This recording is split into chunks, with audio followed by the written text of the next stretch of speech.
দিদি দিদি সৈকতের বাড়িটা কোথায় বলবেন? মেয়েটা আমার স্বামীকে খুঁজছে কেন? যাই হোক, ওই তো সৈকত আসছে। হিন্দু হলে ভিডিওতে লাইক করো, মুসলিম হলে চ্যানেলটি সাবস্ক্রাইব করো। সৈকত, কি ব্যাপার রিতিকা, তুমি এখানে চিনে আসলে কি করে? সমস্যাটা তো তুমি করেছো। আমি প্রেগনেন্ট জানতে পেরে বাবা আমাকে ঘর থেকে বের করে দিয়েছে, তাই লোকের মুখে শুনতে শুনতে এখানে চলে এলাম। এই মরেছে, একে তো আমি বলিনি আমি বিবাহিত।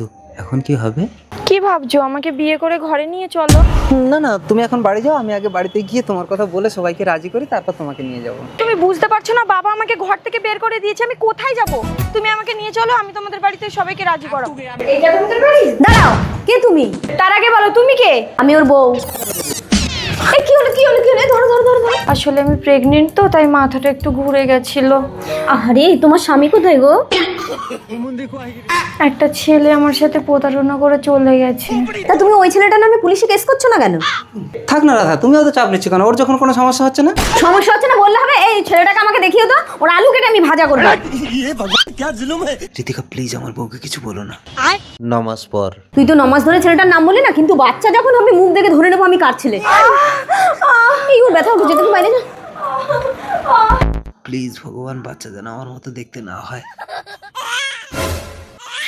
কি হয়েছে কি হয়েছে? ছেলে হয়েছে, মুখটা দেখো। দিদি তুমি একটা খাবে, আমি একটা খাবো, ঠিক আছে?